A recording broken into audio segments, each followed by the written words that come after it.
అసలు సో మునుగోడు గౌడ ఆత్మగౌరవ సభలో మరి బూరనర్సే గారు ప్రస్తుతం మాట్లాడుతున్నారు, వారు అడిగి తెలుసుకుందాం. చెప్పండి సార్, బూరనర్సే తొందరపడ్డా నిజంగా? దేని గురించి? ప్రభుత్వంలో ఉన్న పార్టీని వదిలిపెట్టి ప్రతిపక్షంలో పార్టీకి వచ్చి టికెట్ ఇవ్వరు, ఏమైనా గుబులతోటే పోయారని ప్రచారం నిర్వహిస్తారు. దీన్ని మరి ఎలా చెప్తారు? ఇక ఆ ప్రచారం ఎవరు నమ్మేది లేదు. బుర్రనర్సగౌడ్ వదిలిపెట్టింది తెలంగాణ ప్రజల కొరకు, అట్టాడుగు వర్గాల గొంతుగా సమస్యలు వినిపించలేని పరిస్థితుల్లో బయటకు వెళ్ళాడు, అందరు తెలుసు. ఇక అది పాతగా చింతకాయ పచ్చడి, అది ఎవరు నమ్మరు. ప్రగతి భవన్ గేట్లు మూసినాకనే బయటకు వచ్చారా మీరు? మరి ప్రగతి భవన్ మూసినా నాకు ప్రాబ్లం లేదు. ప్రజల సమస్యలు ప్రగతి భవన్లో వినే అవకాశం ఉండి, లేదా వినకుండానే ప్రజల సమస్యలు తీర్చగలిగితే ఖచ్చితంగా నేను రోజు పాలాభిషేకం చేసేవాడిని, అభిమానంతో అలానే ఉండేవాడిని. బూరనర్సేగౌడ్ ఆత్మక వర్గం కంటే మా ప్రజల అట్టడుగు వర్గాల అభివృద్ధి చాలా ముఖ్యం. అందుకొరకే టీఆర్ఎస్ పార్టీని వీడటానికి అది ప్రధాన కారణం, ముఖ్యమంత్రితో వీడటానికి అది ప్రధాన కారణం. కానీ నాకు ప్రగతి భవన్ గేట్లే కాదు. ఎవరంటే చెప్తారు బూరనర్సే అసలు లీడరే కాదు, ఆయన తోటి అయ్యేది లేదు, అసలు ఓటర్లో ప్రభావమే ఉండదని కూడా గట్టిగా చెప్తుండ్రుగా. సరే, చెప్పేటోళ్ళకు 6వ తారీఖు నాడు రిజల్టే తెలియజేస్తుంది. ఈరోజు బూరనర్సేగౌడ్ నిజంగా లీడరే కాదు, ప్రజల మనిషి. నేను కుట్రలు చేసే లీడర్ కాదు, నేను అక్రమంగా ఆస్తులు దోచుకునే లీడర్ని కాదు, నేను కబ్జాలు చేసే లీడర్ని కాదు, నేను టన్నుల కొద్ది డబ్బులు రాజకీయ పదవి ఉపయోగించుకొని తీసుకునే లీడర్ని కాదు, ప్రజల లీడర్ని. సో వాళ్ళ దృష్టిలో ఆ లీడర్ని కాదు. సూర్యాపేటలో ఉన్న వ్యక్తిని భువనగిరి తీసుకొచ్చి లీడర్ని చేశాము, మా తప్ప. మేము 2019లో టికెట్ ఇచ్చాము, గౌరవపదంగా చేశాము, కానీ ప్రజలు ఆయన నమ్మలేదు అన్నట్టు కూడా చెప్తున్నారుగా. ప్రజలు నమ్మలేరు, లేకుంటే పార్టీలో ఉన్నటువంటి నాయకులు వెన్నుపోటు పొడిచారో అందరికీ తెలుసు. ప్రజలు నమ్మారు కాబట్టి, ప్రజల పక్షాన పోరాడుతుంది కాబట్టి ఆ గొంతు నొక్కటానికి అనేక సంవత్సరాలుగా పనిచేస్తున్నారు. అంతిమంగా ఈ గొంతు ఉన్నంతకాలం ప్రజల కొరకు, తెలంగాణ ప్రగతి కొరకు, అట్టడుగు వర్గాల కొరకు పనిచేస్తూనే ఉంటుంది. బీజేపీకి వస్తే ఇందులో ఉన్న ఇద్దరు మళ్ళీ అతలు దూకారు కదా, దీని ఎలా చూడాలి? ఇక ఇదేమో రాజకీయాలు అనేది మ్యాథమెటిక్స్ కాదు. 1+1 ఈజ్ నాట్ 2. 1+1 is not 2. మరి కేసీఆర్ గారి టీడీపీ నుంచి బయటకు వచ్చాక టీడీపీ పతనం అయిందా? అప్పుడు కేసీఆర్ కూడా చాలా అన్నారు, ఈయన ఎంత బక్కాయన ఎంత. ఇప్పుడు లక్ష్యంతో వచ్చిన వాళ్ళం కాబట్టి అది సమయంతో పాటు దాని రిజల్ట్ ఉంటుంది. బూరనర్సేగౌడ్ గురించి ప్రజల గుండెల్లో అడిగితే తెలుస్తుంది. రేపు పోలింగ్ బూతుల్లో లేకుంటే ఈవీఎంలో 6వ తారీఖు నాడు తెలుస్తుంది. నిజంగా అంత నాయకుడే కాకుంటే, అది భయమే లేకుంటే ఇవన్నీ తిప్పలేందుకు? కాలు మీద కాలేసి గెలవచ్చు కదా. ఈ యొక్క డ్రామాలు ఎందుకు?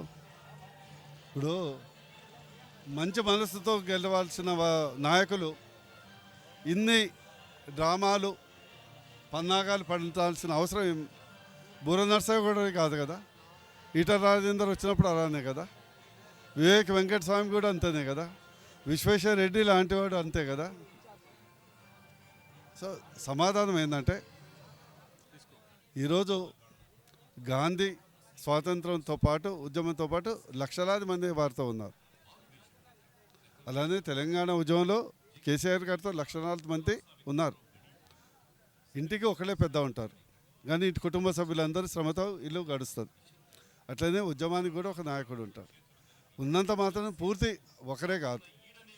ఇక దాని ఫలితం తెలుస్తుంది కదా. ఈరోజు బూరనర్సేగౌడ్ చూసి ఇంత భయం లేనివాడు ఇంతమంది మంత్రులతోని, ఎమ్మెల్యేలతోని, మినిస్టర్లతోని ప్రెస్ మీట్ పెట్టించి విమర్శించాల్సిన అవసరం ఏముంది? నేను అడిగిన దానికి జవాబు చెప్పట్లే. నేను సింపుల్గా చెప్పాను, ఇంతమంది మంత్రులు ఉన్నారు కదా, సబ్జెక్టు మీద చర్చ పెడదాం రండి. ఎందుకు రావట్లేదు? కాలం ఎప్పుడు ఒకలాగా ఉండదు, భూమి కూడా గుండ్రంగా ఉంటుంది, అధికారం ఒకరి చేతిలో ఉండదు, అహంకారంతో కూడినటువంటి అహంకారం ఎక్కువ రోజులు నిలవదు. టీఆర్ఎస్ వీళ్ళ వాళ్ళు మనగడలో లేరని కూడా చెప్తున్నారుగా, మొదటి నుంచి కూడా ఇప్పటి వరకు కూడా. టీఆర్ఎస్ వీడిన వాళ్ళు మనగడలు లేకపోవటం అంటూ మీరు అదే తీసుకుంటే 2 రకాలు ఉంటారు. ఒకటి లక్ష్యం కొరకు వచ్చేవాళ్ళు, ఒకళ్ళు పదవుల కొరకు వచ్చేవారు. బూర నరసయ్య గౌడ్ ఆల్రెడీ విజయం సాధించారు. ఈరోజు ఉమ్మడి గౌడ్ ఎన్నికల్లో ఈ యొక్క ప్రజల గొంతుగా అయినా కాబట్టి ఆ లక్ష్యం ఆల్రెడీ సాధించారు. కాలమే అది చెప్తుంది నిర్ణయం. మరి కేసీఆర్ కూడా అలానే అన్నారు కదా, టీడీపీ వీడినప్పుడు అంతమవుతాడు, అంత లేకుండా అడ్రస్ లేకుండా పోతాడు అన్నారు కదా. నేను కేసీఆర్ గారిని మీద నేను ఏదో బాహుబలిని రాలే కదా. I'm a small person. నేను చిన్న వ్యక్తిని. మా చిన్న వర్గాల యొక్క సమస్యలు తీర్చని వచ్చిన కానీ నేను సీఎం అవుతాను రాలే కదా. నేను ఆయన ఢీకొంటానని రాలే కదా. నిన్ను ఆయన్ని గద్దె దింపాలని రాలే కదా. నేను వచ్చింది మీరు ఇచ్చిన అవకాశాన్ని నేను కృతజ్ఞత ఉన్నా పనిచేశాను. కానీ మా ప్రజలు ఇచ్చినటువంటి అవకాశంతో మీరు గద్దెనెక్కి సీఎం పదవి అనుభవిస్తున్న మీరు మా వర్గాల పట్ల కృతజ్ఞత ఉన్నదా? ఆ ప్రశ్నించడానికి ఈరోజు రావటం జరిగింది. మీరు ఎలా చెప్తున్నారు? మునుగోడు టికెట్ ఆశించి బయటికి వెళ్ళారని చెప్తున్నారుగా. ఈ మునుగోడు టికెట్ 6 నెలల పదవి, దగ్గితే తుమ్మితే ఊడేది. దాని కొరకు బురునగర్ నరసయ్య గౌడ్ టికెట్ మీకు ఆశించేటోడు కాదు. సెకండ్ ఏంటంటే నేను బీసీలకు ఇవ్వమని అడిగింది వాస్తవమే. బీసీలకు ఇవ్వమని అడగటమే పెద్ద నేరం అయితే ఇంకా పార్టీలో ఉండటమే బుద్ధి తక్కువ పని. అందుకొరకే బయట రావటం జరిగింది. 2024లో భువనగిరి ఎంపీ టికెట్ మీదే ఉండే అని ఇప్పుడు కూడా చెప్తారు కొంతమంది. సో మరి బీజేపీ అని అలాంటిది ఇచ్చిందా ఈ టికెట్ ఇస్తారని? మా ముఖ్యమంత్రి చెప్పారు, డాక్టర్ సాబ్ నెక్స్ట్ నువ్వే పిఎం కాదు అది ఎంపీ నిలబడు అంటారు. హామీ ఉంది. ఆయన మీద నాకు అభిమానం ఏముంది, వారికి నా మీద అభిమానం ఉంది. ఇక్కడ క్వశ్చన్ ఏంటంటే ఇది రాజకీయం, ఇది వ్యక్తుల మధ్య సంబంధం కాదు. శ్రీరాముడు అంతటోని హనుమంతుడు యుద్ధం చేసిండా లేదా? ఎందుకు చేసిండు? ఒక సమస్య మీద చేశాడు. నేను ముఖ్యమంత్రిని విభేదించి బయటికి ఎందుకు వచ్చాను? ఆయన గౌరవం ఇవ్వలేదు అనుకుంటే దానికంటే ఎక్కువ మా సమస్యల్ని పట్టించుకోవట్లేదు, మమ్మల్ని హీనంగా చూస్తున్నారు. మా గీత వృత్తులు, నేత వృత్తులు, కుల వృత్తుల్ని, అట్టడుగు వర్గాలని, ఎస్సీ ఎస్టీ బీటీల పట్ల వీళ్ళు మనుషులే, ఓటర్లు. వీళ్ళు మనుషులు కాదు, కేవలం ఓటర్లని వారు అనుకుంటారు. మా వర్గాన్ని నేను చైతన్యం పరచాలి కదా, రావాలి కదా. నేను డబ్బా కొట్టుకుంటే తిరగలేదు కదా. నా బ్లడ్లో కొద్ది సర్వాయి పాపన్న బ్లడ్ ఉంది కదా. వారు చేసిన దాంట్లో కనీసం 0.1% ఉన్న నేను ఎదిరించాలి కదా. అందుకొరకు రావటం జరిగింది. చివరిగా నరసయ్య గౌడ్ యొక్క అంతిమ లక్ష్యం ఏంది? అసలు కేసీఆర్ గద్దెదించడమా లేకపోతే బీజేపీ పార్టీని పవర్లోకి తేయడమా? నాది అంతిమ లక్ష్యం అట్టడుగు వర్గాలకు సమన్యాయం జరగాలి. అది బీజేపీ పార్టీ గవర్నమెంట్ రావడంతోనే అవుతుంది. గద్దె దింపుడు, గద్దె ఎక్కించుడు అనేది ప్రజలు చేస్తారు. నేను ఏదో ఒకటి గద్దె దింపాలి ఈరోజు బీజేపీ ప్రభుత్వం కేంద్ర ప్రభుత్వంలో 61% మంత్రిత్వ శాఖల్లో ఎస్సీ ఎస్టీ బీసీలకు ఇచ్చారు. 3 రాష్ట్రపతుల్ని ఒక మైనారిటీ, ఒక ఎస్సీ, ఒక ఎస్టీలు చేశారు. ఇక్కడ గవర్నరు ఒక బీసీని ఇవ్వటం జరిగింది. ఇక్కడ ఉన్నటువంటి రాష్ట్ర అధ్యక్షుడు ఒక బీసీ ఇవ్వటం జరిగింది. ఇక్కడ ఉన్నటువంటి రాజ్యసభ సభ్యుడు, గతంలో 3 రాజ్యసభ సభ్యులు ఉంటే వారు ఎవరికి ఇచ్చారో మీ అందరికీ తెలుసు. RRR సినిమాది, ఆ RRR సినిమా. కానీ ఇక్కడ ఒక నిబద్ధత కలిగినటువంటి కార్యకర్తకు లక్ష్మణ్ గారికి ఇవ్వటం జరిగింది. నడ్డా గారితో కలిసినప్పుడు వారు ఒకటే చెప్పారు, అన్ని వర్గాలకు సమన్యాయం జరుగుతుంది, వారి ఆర్థిక అభివృద్ధి కొరకు మంచి మేనిఫెస్టోలో పొందుపరుస్తాం అని చెప్పడంతో రావటం జరిగింది. అదే నా లక్ష్యం. ఎవరినో గద్దె దింపాలి, ఎవరినో కక్ష, ఒకరు వివక్ష, అలాంటి వ్యక్తిత్వం బూర నరసయ్య గౌడ్ది కాదు.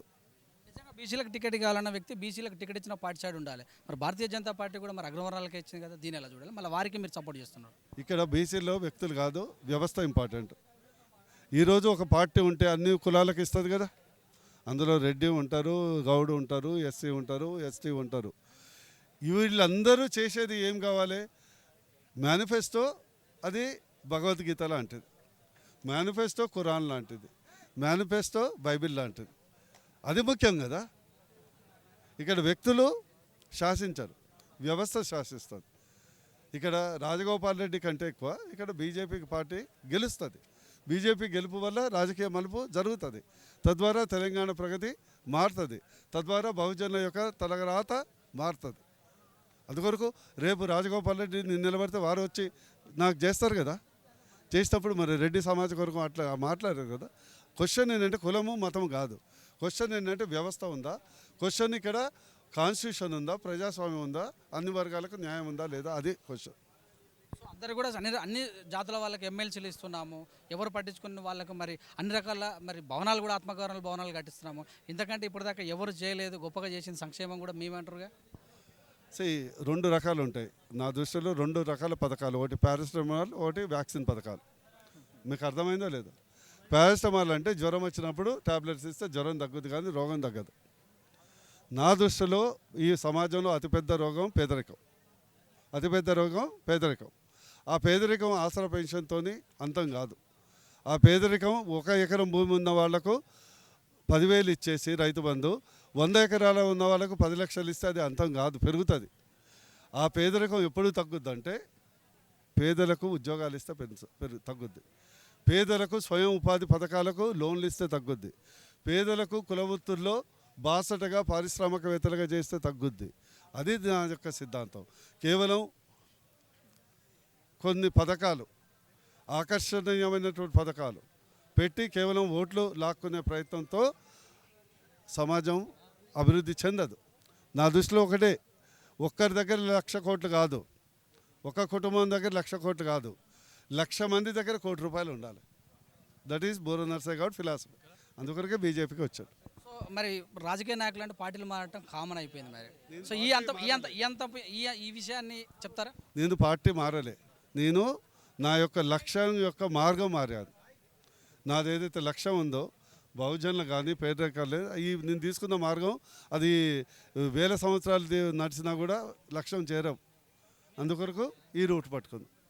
అగ్రవర్ణాల పార్టీ అని కట్ చేస్తే మరి ఇది ఉత్తర పార్టీ కూడా అని అంటారు కదా, మతతత్వ పార్టీ కూడా అంటారు కదా, మరి మీకు ఎలా దగ్గర ఉంది ఒక సిపిఐ సిద్ధాంతాలు? నేను ఒకటి చెప్తున్నా, ఎవరైతే మతతత్వ కులతత్వ మాట్లాడతారే వాళ్ళే అతిపెద్ద మతతత్వ కులతత్వ పార్టీలు. నేను ఒక క్వశ్చన్ వేస్తున్నా, బీసీలో 98% హిందువులు ఉంటారు, వాళ్ళకి కేవలం 11% ఫ్రీ రింబర్స్మెంట్ ఎందుకు ఇస్తున్నావు? ఎవరు? నువ్వు మతతత్వమా బీజేపీ మతతత్వమా? అందరికీ సమానంగా మీరు ఫీ రియంబర్స్మెంట్ పిల్లలకి ఎందుకు ఇవ్వట్లేదు? ఈరోజు బూర నర్సయ్య గౌడ్ వచ్చాడు, ప్రతి అంశాన్ని లెక్కలతో సహా. పవన్ కళ్యాణ్ సినిమా ఉంది కదా, దానికి ఒక తిక్కు ఉంది, దానికి ఒక లెక్క ఉంది. బూర నర్సయ్య గౌడ్కి పేదలను ధనవంతులు చేయాలనే తిక్కు ఉంది, కానీ దానికి ఒక లెక్క ఉంది. ఆ లెక్కలతో సహా మీ ముందు పెడతా. Thank you.